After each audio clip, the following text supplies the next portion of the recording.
तो hello guys, अस्सलाम वालेकुम। तो कैसे आप सब लोग? उम्मीद है सब खैरियत से होंगे, ठीक ठाक होंगे और मज़े में होंगे। आपका भाई भी ठीक है और आप देख रहे हैं एसपी रिएक्ट चैनल और आपके भाई का नाम है सरफराज अली। तो आज हम देखने वाले हैं India versus Pakistan military 2024 comparison. तो फिर उम्मीद है आप लोगों को भी देखने में मज़ा आएगा, हमें मज़ा आएगा और आप लोगों के सपोर्ट की तहे दिल से मैं शुक्रिया अदा करता हूँ। और चलिए फिर बगैर टाइम ज़ाया करते हुए वीडियो की तरफ चलते हैं। चलिए फिर स्टार्ट करते हैं। डिफेंस लवर्स, अक्टूबर 2017 में हमने अपने इस डिफेंस स्क्वाड चैनल पर एक वीडियो अपलोड करी थी जिसका टाइटल था Indian military versus Pakistan military 2020 और जिसमें हमने इन दोनों देशों की मिलिट्रीज का कंपैरिजन किया था और ये हमारे इस चैनल की सबसे ज़्यादा देखी गई वीडियो है। तो इस वीडियो को हमने जब बनाया था तो तब से लेकर अभी तक 6 साल बीत चुके हैं और इन 6 सालों में दोनों ही देशों की मिलिट्रीज ने ग्रोथ करी है। तो चलिए जानते हैं कि इन 6 वर्षों के समय में दोनों देशों की मिलिट्री पावर के बीच जो पहले डिफरेंस था तो अब क्या वो डिफरेंस कम हो गया है या फिर वो और बढ़ गया है, जानेंगे इस एपिसोड में।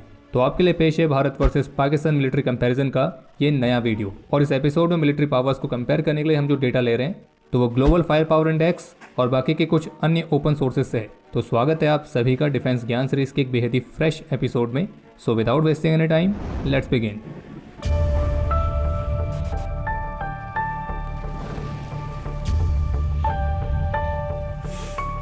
क्या आप जानते हैं कि भारत और पाकिस्तान का जो बॉर्डर है वो दुनिया के सबसे डेंजरस बॉर्डर्स में से एक है और यहाँ पे जो 15 लाख से अधिक फ्लड लाइट्स इंस्टॉल की गई हैं तो उसकी वजह से ये बॉर्डर दुनिया के उन चुनिंदा बॉर्डर्स में से एक है जिसे आप आउटर स्पेस से भी देख सकते हैं।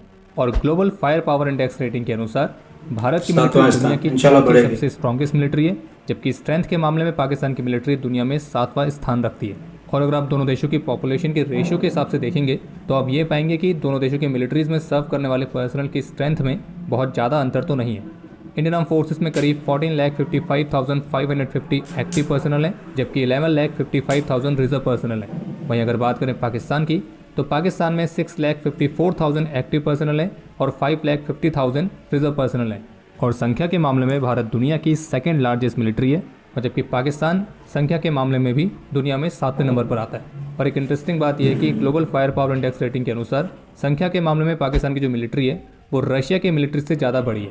अगर बात करें डिफेंस बजट की तो फाइनेंशियल ईयर 2023-24 के लिए भारत का डिफेंस बजट है 5.94 ट्रिलियन रुपीज़, जो कि डॉलर्स में होता है लगभग 74 बिलियन यूएस डॉलर्स।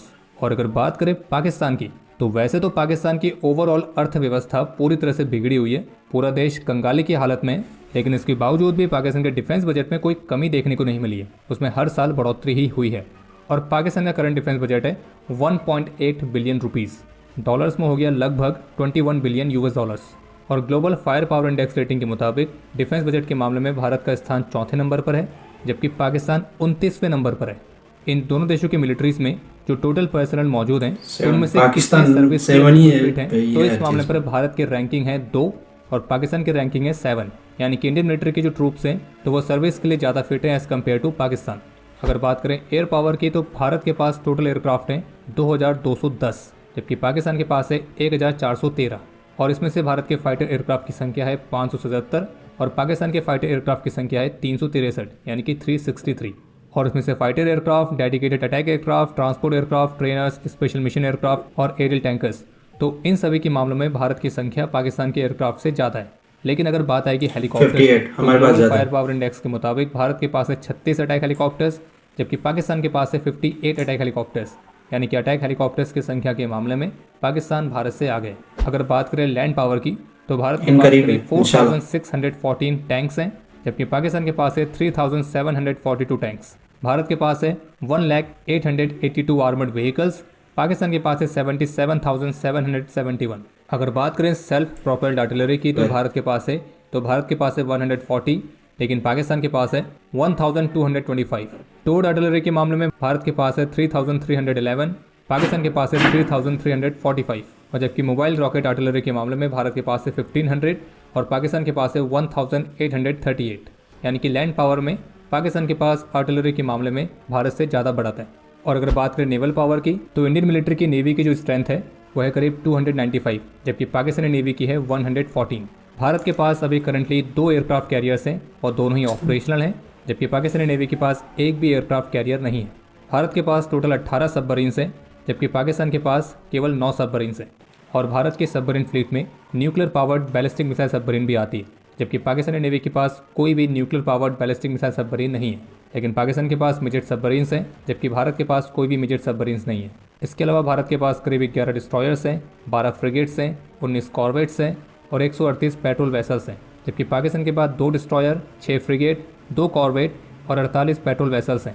वहीं एक तरफ जहां इंडियन नेवी के पास एक भी माइन वॉरफेयर शिप नहीं है, जबकि पाकिस्तान के पास इस तरह की 3 शिप्स हैं। अगर बात करें एवॉक्स सिस्टम्स की, तो भारत के पास टोटल 5 एवॉक्स प्लेटफॉर्म हैं, जबकि पाकिस्तान के पास 11 एवॉक्स प्लेटफॉर्म हैं। और अगर बात करें यूएवीज़ की फ्लीट की, तो इस मामले पर पाकिस्तान का भारत के ऊपर एक एडवांटेज है, और वो ये कि पाकिस्तान के पास टर्की के बैरक्टर अकिंची, TB2 और चीन के विंगलुंग 2 जैसे UCAVs हैं, जबकि भारत के पास एक भी UCAV नहीं है। हालांकि हाल ही में इसराइल से हेरन मार्क 2 UAVs को लिया गया है, जिनमें स्ट्राइक करने की कैपेबिलिटीज़ भी हैं, लेकिन फिलहाल अभी उनको वेपन्स के साथ इक्विप नहीं किया गया, और वो भी संख्या में केवल 4 ही हैं। बाकी अपनी UCAVs की फ्लीट को बढ़ाने के लिए अमेरिका के साथ ऑलरेडी 31 प्रेडेटर। बीच में 1 मिनट में रोकता हूँ, इसके लिए मैं आप लोगों से माजरा चाहता हूँ। लेकिन ये है कि इंडिया और पाकिस्तान का कंपैरिजन तो वैसे हर चीज़ में होता हुआ आ रहा है और होता हुआ जाएगा, लेकिन इसमें यह है कि इंडिया जो है ना, वो एक बड़ी कंट्री है पॉपुलेशन के हिसाब से या इनकम के हिसाब से। पाकिस्तान अभी जैसे भाई ने बोला है, अभी थोड़ा बहुत हम लोग स्ट्रगल कर रहे हैं, लेकिन इंशाल्लाह इन फ्यूचर हम भी डेवलपमेंट की तरफ और जाएंगे। तो उम्मीद है आप लोग भी सपोर्ट हमें भी चाहिए। तो फिर चलो स्टार्ट करते हैं। ड्रोन्स की डील पर काम चल रहा है और भारत अपना खुद का घातक UCAV भी विकसित कर रहा है। तो अगर ओवरऑल संख्या के हिसाब से देखा जाए तो मैन पावर, एयर पावर और नेवल पावर के मामले में भारत पाकिस्तान से आगे, लेकिन लैंड पावर के मामले में पाकिस्तान के पास भारत से ज़्यादा बढ़त है। और जबकि global fire power index rating का डेटा ये भी दिखाता है कि साल दर साल जहां एक तरफ इंडियन मिलिट्री की स्ट्रेंथ बिल्कुल स्टेबल रही है और इसमें कोई बहुत ज़्यादा उतार चढ़ाव नहीं देखा गया है, वहीं पाकिस्तान मिलिट्री की स्ट्रेंथ में हर साल ग्रोथ देखी गई है। हालांकि अगर आप उसे भारत से कंपेयर करते हैं तो वो भारत से क्वालिटी के हिसाब से। तो ये तो हो गया कंपैरिजन क्वांटिटी के हिसाब से। अब थोड़ा सा क्वालिटी के हिसाब से कंपैरिजन करते हैं और शुरुआत करते हैं आर्मी से। तो ट्रूप्स की संख्या के मामले में इंडियन आर्मी पाकिस्तानी आर्मी से बड़ी है और दोनों ही देशों की आर्मी के सोल्जर्स को वॉर का एक अच्छा खासा एक्सपीरियंस है। और चूंकि दोनों देशों के बीच अभी तक 4 युद्ध हुए हैं, 47, 48, 65, 71 और 99, और इन चारों ही युद्धों में इंडियन मिलिट्री ने हमेशा जीत हासिल करी है। तो अगर वॉर एक्सपीरियंस देखा जाए तो दोनों ही सोल्जर्स का काफ़ी अच्छा खासा है, लेकिन युद्ध किसने जीते हैं अगर इस साले आंकड़े से जाते हैं तो इसमें इंडियन आर्मी पाकिस्तानी आर्मी से आगे है। इसके अलावा अगर बात करें इक्विपमेंट की, तो पहले बात करते हैं बैटल टैंक्स की, क्योंकि संख्या के मामले में इंडियन आर्मी के पास ज़्यादा है और इंडियन आर्मी T-72, T-90 और अर्जुन मेन बैटल टैंक्स का इस्तेमाल करती है, जबकि पाकिस्तान की आर्मी में अधिकतर संख्या में Al Khalid battle tanks, Chinese type 59, type 69, type 85 और VT-4 जैसे टैंक्स हैं। हालांकि जो अल खलीद है वो तो टेक्नोलॉजी वाइज इतना सुपीरियर नहीं है, लेकिन जो बाकी के चाइनीज़ टैंक्स हैं और खासतौर पर VT-4 तो वो पाकिस्तानी आर्मी की इन्वेंट्री का सबसे एडवांस टैंक है। लेकिन फायर पावर के मामले में ये भारत के अर्जुन मेन बैटल टैंक्स और T-90 के सामने नहीं टिकते हैं। लेकिन पाकिस्तान इन्फेंट्री फाइटिंग व्हीकल्स के मामले में नंबर्स और फायर पावर दोनों ही तरह से भारत से आगे, क्योंकि भारत के पास अधिकतर संख्या में पुराने BMP-2 हैं, जबकि पाकिस्तान के पास इस क्लास में बहुत सारी वैरायटी है, जैसे कि US मेड M113 और सऊदी अरब मेड अल फहद, जिनमें US हमवीज़ की इक्विवेलेंट क्वालिटी और रिलायबिलिटी है। वहीं अगर बात करें स्मॉल फायर आर्म्स की, तो इंडियन आर्मी में कई अलग अलग वैरायटी के स्मॉल फायर आर्म्स इस्तेमाल होते हैं, जो कि कुछ अलग अलग स्पेशल केसेस के लिए है। लेकिन अगर स्टैंडर्ड असॉल्ट, अगेन मैं रोकता हूँ बीच में, माजरत, लेकिन कुछ चीज़ें ऐसी हैं जिसमें पाकिस्तान मोस्टली आगे ही है, जैसे इनमें वेपन्स में हो गया या फिर डेवलपमेंट में हो गया या फिर इसमें अपग्रेडिंग में हो गया, तो पाकिस्तान आगे ही है। लेकिन ये है कि इंडियन जैसे बोला जाए एक बड़ा देश है, तो पॉपुलेशन के हिसाब से उसकी जो मिलिट्री है, मिलिट्री के जो मतलब आर्मी है, आर्मी में जो सोल्जर भर्ती हैं वो उनके थोड़े ज़्यादा हैं। लेकिन दूसरे हिसाब से अगर कंपैरिजन में किया जाए तो अभी तक मैंने रेटिंग में अगर चले जाएं तो मैं ये नहीं बोलूँगा कि मैं पाकिस्तानी हूँ तो मैं पाकिस्तान को सपोर्ट कर रहा हूँ, लेकिन ये है कि अगर रेटिंग में चले जाएं तो मैं 10 में से 8 तो पाकिस्तान को दूंगा और 10 में से 5 तो मैं इंडिया को दूंगा। चलो फिर आगे स्टार्ट करते हैं। राइफल की बात करें तो वो अभी भी होम मेड इंसास ही है, जिसे जल्द ही AK-203 से रिप्लेस किया जाएगा। बाकी जो फॉरवर्ड एरियाज़ पर तैनात ट्रूप्स हैं उनको खास 6 और के असॉल्ट राइफल्स दी गई हैं। इसके अलावा AK-47, टैवॉर, तो इस तरह की राइफल्स भी हमारी फोर्सेस स्पेशल कंडीशंस में इस्तेमाल करती हैं। वहीं अगर पाकिस्तान की बात करें तो पाकिस्तान की जो अधिकतर फोर्सेस हैं वो अभी भी पुराने ज़माने की HK-G3 इस्तेमाल कर रही हैं, जो कि एक समय पर एक प्रूवन वेपन था, लेकिन वो आज के समय में ज़्यादा सूटेबल नहीं है। बाकी पाकिस्तान की आर्मी चाइनीज़ मेड AK-47 के क्लोन्स भी इस्तेमाल करती है, जिन्हें नाम दिया गया टाइप 56। और पाकिस्तान की जो स्पेशल फोर्स है SSG, तो वो भी पुराने ज़माने की SIG SG-550 का इस्तेमाल कर रही है। बाकी कुछ लिमिटेड नंबर्स में पाकिस्तान की स्पेशल फोर्सेस M4 कार्बाइन और स्टेयर ऑक का इस्तेमाल भी करती है।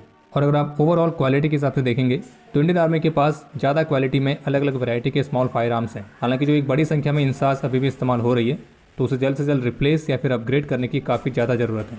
इसके अलावा अगर बात करें आर्टिलरीज़ की, तो पाकिस्तान अधिकतर चाइनीज़ आर्टिलरी सिस्टम्स का ही इस्तेमाल करती है, जिसमें चाइनीज़ A100 300 mm की multiple launch rocket system, BMP-21 grades, 155 mm की M109, M110 और 155 mm के टर्किश पेंटास्केट मॉडर्न टच के साथ टाइप 59, 86 और 54। तो ये कुछ प्रमुख आर्टिलरीज पाकिस्तान की सर्विस में मौजूद हैं। वहीं अगर बात करें भारत की, तो भले ही क्वांटिटी में भारत पाकिस्तान से पीछे हो जाए, लेकिन जब बात आएगी क्वालिटी की तो उसका कोई मैच नहीं है, क्योंकि भारत के पास है home made Pinaka multi barrel rocket launcher systems, K9 Vajra T, Bofors जिसने कारगिल युद्ध में भी अपने आप को साबित किया था, M777 और स्वीडिश FS-77। और अगर इन दोनों देशों के आर्टिलरीज की रियल फाइटिंग कैपेबिलिटीज़ को आप देखेंगे तो इंडियन आर्मी के पास ज़्यादा लंबा एक्सपीरियंस और मॉडर्न वॉरफेयर के एंगेजमेंट और ट्रेनिंग के लिए ज़्यादा अपॉर्चुनिटीज़ हैं। और भारत के ग्राउंड पर्सनल और weapon system, perfection, accuracy, reliability और ट्रेनिंग, तो इन सब का एक परफेक्ट मिक्सचर है जो कि अपनी एडवर्सरी को ओवर पावर करने में सक्षम है। तो ये आप कह सकते हैं कि यहाँ पे भारत के पास क्लियर एक विजुअल एडवांटेज है।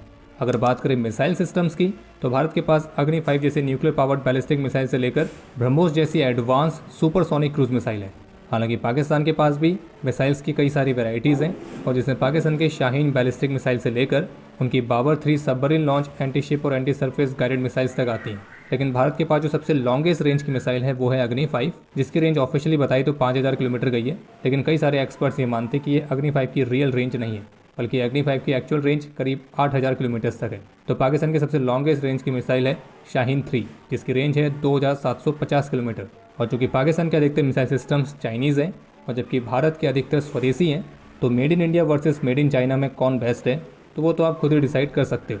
बाकी जहां भारत के पास कुछ ऐसी मिसाइल्स भी हैं जो कि पूरे पाकिस्तान को कवर कर सकती हैं, वहीं पाकिस्तान के पास भी कुछ ऐसी मिसाइल्स हैं जो भारत के प्रमुख स्थानों को टारगेट कर सके। लेकिन भारत के पास एक बड़ा एडवांटेज है S-400 एयर डिफेंस सिस्टम और स्वदेशी BMD सिस्टम के रूप में, और पाकिस्तान के पास कोई भी एडवांस एयर डिफेंस सिस्टम नहीं है। यानी कहने का मतलब है कि पाकिस्तान हम पे हमला कर सकता है, लेकिन हम उस हमले को काउंटर करने की ज़्यादा अच्छी पोजीशन पर हैं, जबकि अगर भारत पाकिस्तान पर हमला करता है तो पाकिस्तान के पास उसको काउंटर करने के लिए ऐसा कोई भी रिलायबल एयर डिफेंस सिस्टम नहीं है। हालांकि पाकिस्तान ने चीन से HQ-9 जैसे एयर डिफेंस सिस्टम्स लिए हैं, तो इसका अंदाज़ा तभी हो गया था जब भारत से एक बार मिसाइल गलती से लॉन्च होकर पाकिस्तान में चली गई थी और पाकिस्तान के HQ-9 सिस्टम उसे डिटेक्ट तक नहीं कर पाए थे। बाकी मिसाइल पावर में भारत के पास एंटी सैटेलाइट मिसाइल्स भी हैं, जबकि पाकिस्तान के पास इस तरह की कैपेबिलिटी वाली कोई भी मिसाइल नहीं है। बाकी अगर बात करें न्यूक्लियर पावर की, तो दोनों ही देश एक न्यूक्लियर पावर्ड स्टेट है, और सिप्री के डेटा के मुताबिक पाकिस्तान के पास है करीब 170 न्यूक्लियर वॉरहेड्स, जबकि भारत के पास है 164 न्यूक्लियर वॉरहेड्स। लेकिन अगर बात आएगी न्यूक्लियर वॉरहेड्स को डिलीवर करने की, तो भारत हवा, पानी, ज़मीन किसी भी जगह से इन वॉरहेड्स को डिलीवर करने में सक्षम है। और कुछ आंकड़े ये भी बताते हैं कि मैन्युफैक्चरिंग तो यहीं पे हुई थी शुरू में, न्यूक्लियर पाकिस्तान के वेपन्स की तुलना में ज़्यादा है। बाकी Bharat no first use policy को फॉलो करता है, यानी कि भारत कभी भी किसी दूसरे देश पर पहले न्यूक्लियर अटैक नहीं करेगा। लेकिन इसका मतलब ये भी है कि अगर कोई दूसरा देश भारत पर न्यूक्लियर अटैक करेगा तो भारत के पास वो कैपेबिलिटीज़ भी है तो वो दोबारा से उस देश पर न्यूक्लियर स्ट्राइक कर सके। अगर बात करें एयर पावर की, तो पाकिस्तान की एयरफोर्स में मुख्य रूप से F-16, Chinese J-10C, JF-17, Miraj 3, Miraj 5 और F-7PG स्काई बोल्ट जैसे एयरक्राफ्ट आते हैं, जबकि भारत के पास है Su-30 MKI, Dassault Rafale, MiG-29 UPG, Mirage 2000, LCA Tejas, Sepecat Jaguar और कुछ थोड़ी बहुत संख्या में MiG-21 जो जल्दी रिटायर हो जाएंगे। और इनमें से भारत के अभी तक के सबसे एडवांस फाइटर्स है Su-30 MKI और डसॉल्ट रफाल, जबकि पाकिस्तान के F-16 और J-10C। लेकिन जो J-10C है वो अभी न्यूली इंडक्टेड है, और एक क्वालिटी वाइज कैसे हैं और कितने रिलायबल हैं तो वो अभी आने वाले समय में ही मालूम पड़ेगा। लेकिन यहाँ पे एक कैच ये है कि पाकिस्तान में जो सबसे अधिक संख्या में एयरक्राफ्ट है वो JF-17 है और फिर मिराज 5 है, जबकि भारत के पास सबसे अधिक संख्या में बेहद ही एडवांस Su-30 MKI और फिर सेपेकेट जैगवार और MiG-29 UPG जैसे एयरक्राफ्ट हैं, जो कि क्वालिटी में पाकिस्तानी एयरफोर्स के एयरक्राफ्ट से कई सारे मायनों में आ गए। बाकी पाकिस्तानी एयरफोर्स का सबसे बेस्ट एयरक्राफ्ट है F-16, जो कि पूरी दुनिया में फेमस है, और पुराना होने के बावजूद भी ये अभी भी वैल्यू रखता है। हालांकि यूएसए ने पाकिस्तान के F-16 को अपग्रेड करने के लिए ऑलरेडी अप्रूवल दे दिया है, लेकिन पाकिस्तान के एयरफोर्स के पास एडवांटेज है ज़्यादा अटैक हेलीकॉप्टर्स का, जो कि भारत के पास फिलहाल अभी कम है। लेकिन पाकिस्तान के फ्लीट में जो अटैक हेलीकॉप्टर्स हैं तो उनमें Mi-24 और AH-1 कोबरा आते हैं। हालांकि पाकिस्तान ने टर्की से भी T-129 अटैक हेलीकॉप्टर्स के लिए ऑर्डर्स प्लेस किए थे, लेकिन बहुत सारे अलग अलग कारणों के चलते अभी तक उस डील का कोई फ्यूचर नहीं दिखा है। तो इसलिए हम इसमें Mi-24 और AH-1 कोबरा को ही देखेंगे। जबकि भारत की फ्लीट में जो अटैक हेलीकॉप्टर्स हैं वह हैं world famous Apache attack helicopters, Rudra helicopters और सबसे अधिक ऊंचाई तक ऑपरेट करने वाला दुनिया का पहला अटैक हेलीकॉप्टर LCH प्रचंड। और क्वालिटी वाइज ये पाकिस्तान के अटैक हेलीकॉप्टर्स की तुलना में कहीं ज़्यादा सुपीरियर है। बाकी अगर बात करें नेवल पावर की तो उसमें कोई डाउट नहीं है कि भारत की जो नेवल पावर है वो पाकिस्तानी नेवी से कहीं ज़्यादा एडवांस है, और वो क्वालिटी और क्वांटिटी दोनों ही मामलों में आ गए। अगर बात करें पब्लिक ओपिनियन की तो पाकिस्तानी मिलिट्री का जो पब्लिक ओपिनियन है वो बहुत ही ज़्यादा कॉम्प्लेक्स है। पाकिस्तान की आज़ादी के शुरुआती दिनों में जो पाकिस्तान की मिलिट्री थी वो पाकिस्तान के एक नेशनल प्राइड का सिंबल हुआ करती थी, लेकिन धीरे धीरे पाकिस्तानी मिलिट्री के जो टॉप लेवल के जनरल्स हैं, जो टॉप ब्रास हैं, उनके करप्शन, उनके ईगो और उनके नापाक इरादों के चलते पाकिस्तानी मिलिट्री की जो रेपुटेशन है वो धीरे धीरे पूरी तरह से ख़राब होती गई। और जिस तरह से पाकिस्तान की मिलिट्री हमेशा से ही पाकिस्तान की डोमेस्टिक पॉलिटिक्स में हस्तक्षेप करती रही है, तो उसकी वजह से भी पाकिस्तान की मिलिट्री की जो रेपुटेशन है वो पाकिस्तान के अंदर ही अच्छी नहीं है। और ये हर कोई अच्छी तरह से जानता है कि पाकिस्तान में पाकिस्तान की मिलिट्री ही बैकडोर से पूरे स्टेट को कंट्रोल करती है और डीप स्टेट के हिस्से में बनी रहती है।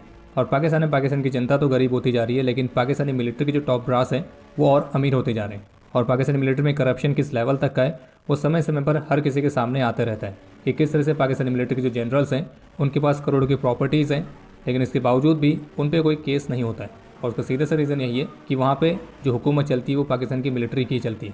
और जिस तरह से पाकिस्तान की मिलिट्री भारत के खिलाफ आतंकी संगठनों को स्पॉन्सर करती रहती है, जिसके चलते पाकिस्तान को आतंकियों के लिए एक सेफ हेवन भी कहा जाता है, तो ये भी एक बड़ा कारण है पाकिस्तान की मिलिट्री की रेपुटेशन खराब होने का। और मनी लॉन्ड्रिंग, टेररिज्म को फाइनेंस करना, तो इन्हीं सब कारणों के चलते पाकिस्तान FATF की ग्रे लिस्ट में भी रह चुका है। और पाकिस्तान की मिलिट्री के चलते ही पाकिस्तान में आज तक ऐसा कोई प्रधानमंत्री नहीं हुआ जिसने अपने 5 साल के कार्यकाल को कभी पूरा किया हो। और इसलिए पाकिस्तानी मिलिट्री के लिए कहावत है कि जंग वे कभी जीते नहीं और इलेक्शंस वे कभी हारे नहीं। और वहीं अगर बात करें भारत की, तो भारत में इंडियन आर्म फोर्सेस की रेपुटेशन किस लेवल की है वो तो शायद हमें आपको डिस्क्राइब करने की ज़रूरत है भी नहीं, क्योंकि भारत में इंडियन आर्म फोर्सेस केवल एक ऑर्गेनाइजेशन नहीं है, बल्कि वो हमारा एक प्राइड है, हमारा एक ऐसा इमोशन है, और जिनके लिए हम पूरे विश्वास के साथ ये कह सकते हैं कि जब तक इंडियन आर्म फोर्सेस इस देश की सुरक्षा में खड़ी हैं, इस देश को आगे बढ़ने से कोई नहीं रोक सकता है। और इंडियन आर्म फोर्सेस ना केवल भारत में बल्कि पूरी दुनिया में अपने प्रोफेशनलिज्म के लिए जानी जाती है, और जिसकी वीरता और पराक्रम के चर्चे पूरी दुनिया में मशहूर हैं। और अगर आप भी इस बात से सहमत हो तो वीडियो को लाइक तो पक्का कर दें। बाकी इसके अलावा आज के इस मॉडर्न वॉरफेयर में कई और भी डोमेन्स जुड़ चुके हैं, जैसे कि cyber warfare, information warfare, space warfare. तो इन नए डोमेन्स में इन दोनों देशों के पास किस किस तरह की कैपेबिलिटीज़ हैं, तो उसको हम डिस्कस करेंगे किसी और डेडिकेटेड वीडियो में, क्योंकि ये वाली वीडियो ऑलरेडी काफ़ी लंबी हो चुकी है। चलो भाई, ये थी आज की वीडियो, और वीडियो तो वाकई लंबी हो गई है, तो उम्मीद है आप लोगों को पसंद आई होगी। हमें भी अच्छी लगी है वीडियो, लेकिन ये है कि कुछ मामलों के चलते हुए हम मानते हैं कि हम थोड़ा बहुत चल रहे हैं, पीछे स्ट्रगल कर रहे हैं, जैसे बीच में मैंने बोला था। लेकिन ये है कि इंशाल्लाह इन फ्यूचर जो न्यू यूथ आ रही है या नई जनरेशन है, इंशाल्लाह कवर कर लेंगे। और आप किस मुल्क से देख रहे हो, इंडिया से देख रहे हो या पाकिस्तान से देख रहे हो, कमेंट सेक्शन में बता देना, और देखते हैं पाकिस्तान से कितने लोग देख रहे हैं और इंडिया से कितने लोग देख रहे हैं। बाकी अगर वीडियो पसंद आई हो तो लाइक कर देना, शेयर देना कर देना और कमेंट कर देना। और दोबारा मैं बोल रहा हूँ कि भाई को सपोर्ट की ज़रूरत है, please press the bell icon. Okay फिर, अल्लाह हाफिज़।